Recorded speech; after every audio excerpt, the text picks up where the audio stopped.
देश के कई राज्यों में चल रही एसआईआर प्रक्रिया को लेकर पश्चिम बंगाल के मुख्यमंत्री ममता बनर्जी को सुप्रीम कोर्ट से बड़ा झटका लगा है। शीर्ष अदालत ने एसआईआर की प्रक्रिया पर किसी भी तरह की रोक लगाने से साफ तौर पर इनकार कर दिया है। चीफ जस्टिस सूर्यकांत के अध्यक्षता वाली बेंच ने स्पष्ट किया कि इस प्रक्रिया में ना तो कोई बाधा उत्पन्न की जा सकती है और ना ही अदालत इसकी अनुमति दे सकती है।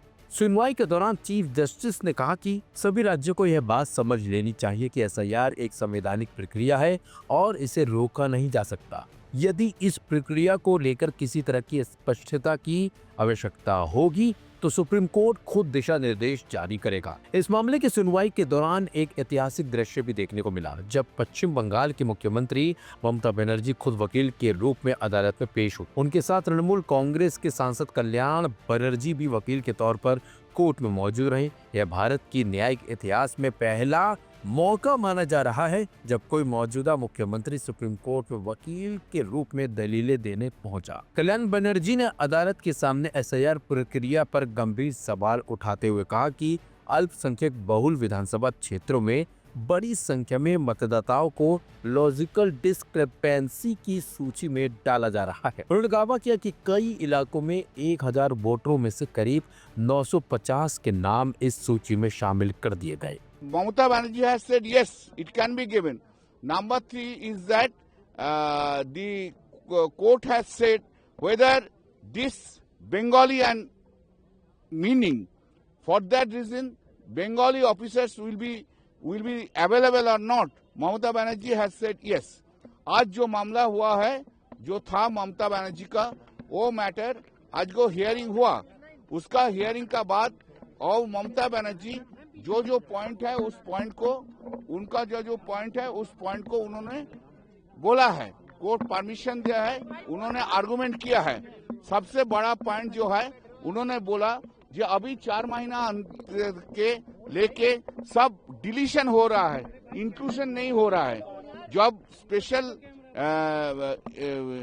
इंटेंसिव रोल में जो इंक्लूजन होता है वो इंक्लूजन बंद है। 2 नंबर बोला है छोटा छोटा जो मिस्टेक है, वो मिस्टेक इलेक्शन कमीशन के लिए हुआ है, वो मिस्टेक को बड़ा करके देखा है और उसको डिलीट करने के लिए कोशिश किया है। जैसे somebody's टाइटल, किसी का सामने हुआ है खान, उसका आ गया खां, कैसे होगा? किसी का नाम है विपुल, उसका नाम है विपुल हो गया। बंगाली में बोलता है ना विपुल, तो क्यों उसका नाम बात जाएगा? बंदोपाध्याय बनर्जी, क्यों उसका नाम बात जाएगा? ये सब कोर्ट ने भी बोला है।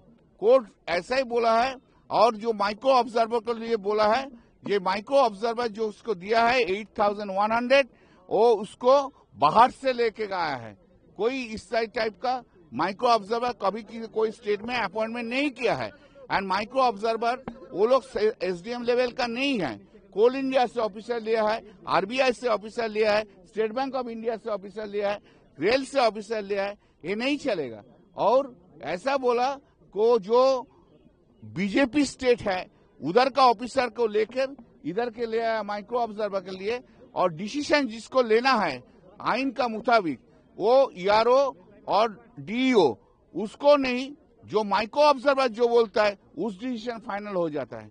तो कोर्ट ने आज बोला जो पहले बोला, जो इसका नोटिस दिया वो सोमवार मंडे में इसको रख दिया, मंडे को हियरिंग के लिए। और कोर्ट ने बोला है जो इसको बोला कोर्ट में। इसी बीच एक अलग अर्जी में ममता बनर्जी के वकील के तौर पर पेश होने पर आपत्ति जताई गई थी। इस पर सुप्रीम कोर्ट ने सख्त रुख अपनाते हुए कहा कि इसमें सुनवाई योग्य कुछ नहीं है। चीफ जस्टिस सूर्यकांत ने टिप्पणी की, यदि कोई मुख्यमंत्री वकील के रूप में अदालत में पेश होता है तो यह संविधान की मजबूती और लोकतंत्र की ताकत को दर्शाता है। इस मुद्दे को राजनीतिक रंग नहीं दिया जाना चाहिए।